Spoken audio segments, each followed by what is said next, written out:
Don't you think it's funny? As soon as anything froggy happens in the world, all your friends are like, well, if anything happens, I'm coming to your house. You're the prepper with all the stuff. I'm coming to your house. You got everything. I'm coming to you.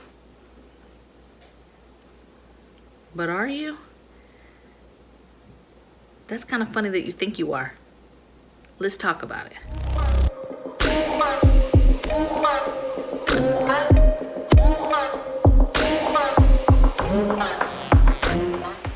All right, welcome back. So, let me fix this. I feel like it's a little crooked.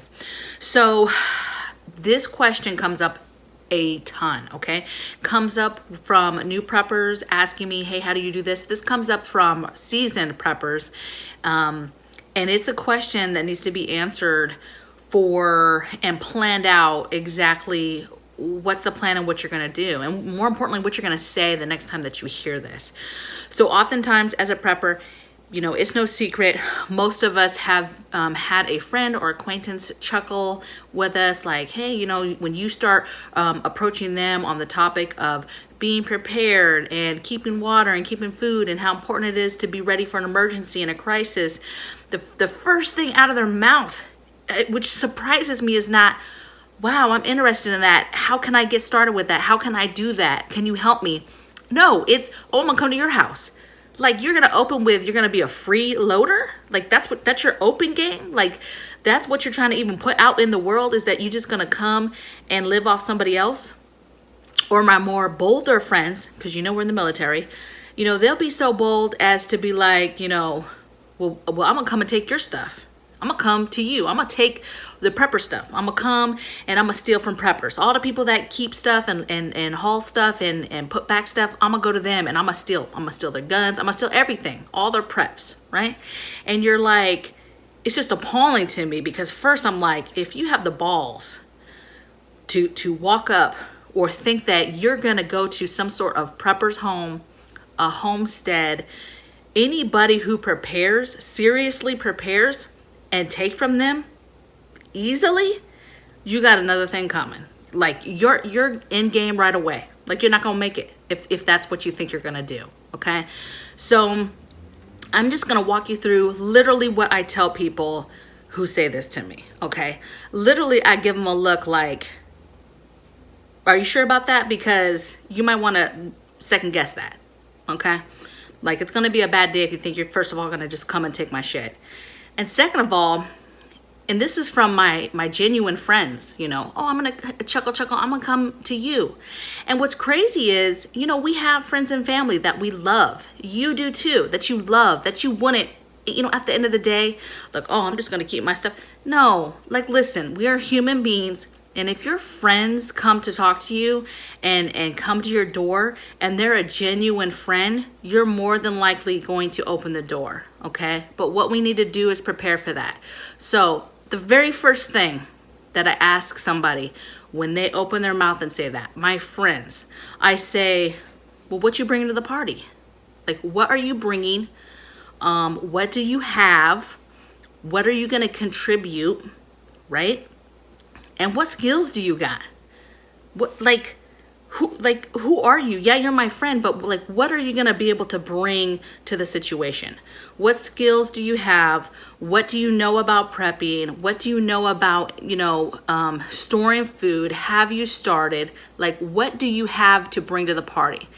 And a lot of people stop right there and be like, what are you going to bring? Or don't come to my house without bringing something. But that's very easy to just say that. And in the moment, most of us, if we're truly fleeing from something, a lot of times we're not going to have time to bring stuff. So you could have a friend who you said that to, hey, just don't come empty-handed. And they have all intentions of bringing that rice and beans that they put aside and bringing it with them. But they just didn't have time because they were fleeing to make it to you. Okay. And so, and that might happen to you as well if you're fleeing. Okay.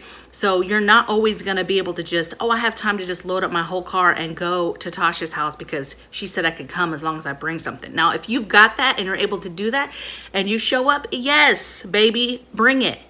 But in reality, if we're fleeing and things are crazy, you don't always have time to do that. And there's a lot of dangers that are going to be on the road. So just getting somewhere is going to be a difficult situation. Okay. So number one, what are their skills? What are they contributing to the thing? And then let them know from jump. If you come my way, baby, you get on to work. Like there's stuff to be done. Expect to work. Expect to be part of the team of getting things done, protecting what we have, and securing that. Okay.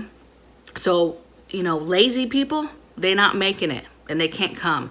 And unfortunately, you have to have those hard conversations with your lazy friends who just expect to, ride on somebody else's coattails. It's just not going to happen. When shit hits the fan, it's just not going to happen. Okay. So I wrote down a couple things. Okay. This is literally what I tell my friends when I have a serious conversation. So I say the things that I just said, and then if it goes further and they're open, because now they know where I stand. But if they're open now, like, okay, can we discuss it? Like, I would like to figure out a game plan to work with you should something happen, right? And so there's a couple things that I talk to them about, okay? So monthly donation. So this is like your friends and family. If they plan on coming to you, you could work out some scenario where, like for me, for example, I prep every day. I'm constantly buying, prepping supplies, food, water, whatever the case may be. If you have friends and family and they live in a different state, they could literally just start sending you a certain amount of money a month that you're using to get extra rice and beans, extra water, extra things for them, okay? You're doing all the work, but literally $20 a month, $30 a month. Like, you could give me 20 and you can come, because the stuff I could buy for $20 to add to that, because everything is bulk anyway and big family idea anyway, that's easy. So you could come up with an amount of money that they send and you're just buying the extra preps, okay? If they're local, you're showing them, hey, let's take 20 bucks and let's see what we can get with it, and show them more how to do their preps, okay? But if they're local, now you can figure out more of a solid plan on them purchasing stuff and getting it to your location, and you guys figuring out how you're gonna store that. But a lot of times people are not close by, so the money option is a good one, okay? And this ain't any kind of scheme, okay? These are your friends and family who you're like, look, let's figure out a plan, because the bottom line is, I don't have enough money to be buying your food for you, okay? And that's the way you're contributing, okay? So monthly donation and you're buying preps, okay? Or this one I like is mailing bulk items to wherever the location. So if they are planning to come to you, they can then once a month, twice a month, whatever, they're literally going to their Amazon or whatever website that they're getting items from, and they're sending those items directly to you. You're getting them in the mail, and then you're putting them towards the preps, okay? Some examples of this could be emergency food. They could buy emergency food, right? Let's say they have enough money to buy 30 days worth of emergency food for their family. They buy that and they send it to you, and it gets put to the preps, okay? Now, what I will say with this is like a gentleman's family type of agreement. And I say that because if somebody you're agreeing that, hey, you're going to just give me $20 a month, or you're agreeing like, hey, you're just going to start mailing me stuff, and you are satisfied with that, when those folks come, there's no tit for tat like, oh, you only sent me 30 days worth of, right? Like, they are contributing and you agreed to it, and then you guys move forward, and when they come, you guys are all going to work together with all the preps and survive, okay? So try to not keep this, a petty like, well, if you only send me 30 days worth of emergency food, you can only stay for 30 days, right? This is the end game is you're trying to get this person thinking and planning and physically doing stuff for themselves that has to do with prepping, because by you just agreeing to do this with them and doing that, you're already getting their mind thinking of they need to start preparing better, okay? Some other stuff besides emergency food I wrote down here: fuels, so they could be sending you stuff like camp fuels, kerosene, all that type of stuff you can buy in the mail, but they could just have it directly sent to you. their bedding stuff. So any kind of bedding stuff, hygiene stuff, water containers, medicine, really anything that has to do with prepping. They could be buying that and it gets sent to you and it just gets added to the preps. And again, these are people that you trust. They obviously have to trust you to be both directions, either giving you money to help and get them on their path, or the option of sending stuff directly to you. Obviously, if they don't trust you, they're not going to just be buying stuff and sending it to you, okay? But these are good plans to get them going and get their mind started, and they're contributing, okay?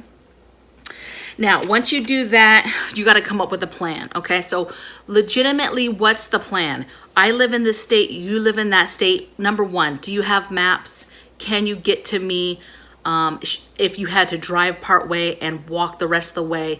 And you need physical maps, not GPS, physical maps with lines drawn with different routes of how they would get to your home. And very important that they know that and study that, because yes, they could drive the whole way, but what if they're not able to drive the whole way? They run out of gas, they actually have to walk or whatever, okay? So the plan, the map, how they're gonna get to you, and then how they're gonna approach your property and where you're at. How are they gonna approach you? Because let me tell you, if it's shit hit the fan, can't nobody just walk up and be like, hey, what's up, okay? So you need to have a plan of how you're gonna approach, maybe passwords, codes, stuff you're gonna say. You know, hey, we won't approach at night, we'll only approach during the day. But whatever it is, you have to figure out what's the game plan so that you're gonna be able to identify each other in a situation when they finally get there, okay? Let's see. Okay, and then you're gonna get them started. So some sort of plan of building your preps that are for them. And then you're gonna be thinking, okay, you're gonna get them started with their bug out bags and their car kits, okay? Because if something crazy happens and they know, look, we're not gonna stay home whatsoever. If it's the end of the world, we're definitely not staying, we're definitely bugging out right away. You wanna get them started on basic get out of Dodge bags, okay? So their basic bags, walk them through what needs to be in them, and then their basic car kit, okay? Stuff that's gonna help assist them as they travel and make their way to you, okay? Possibly stuff like camping gear in case they have to abandon the car, but they have to go on foot, but it's a ways and they're gonna need to camp, okay? Just be thinking about, just like you would do at home for an emergency plan, this is your plan for that family member to get to you. Okay? And one little caveat to that. When people are talking about these plans, a lot of people are like, oh, I'm gonna go get grandma. Listen, you need to have a different plan, okay? Because if you're a big time prepper, you're a homesteader, you're in the place where you know you're digging in for a reason, and time is of the essence, and you're not going to be wanting to leave your family to go get some other family and run the possibility of not being able to come back, okay? It's gonna be dangerous on them streets and them roads. And so you've got to figure out a plan of how to get grandma to you, okay? Or to get grandma somewhere else, or somebody's gonna bring grandma. There has to be another plan, and it can't be you saving the day and leaving the pot of gold, okay?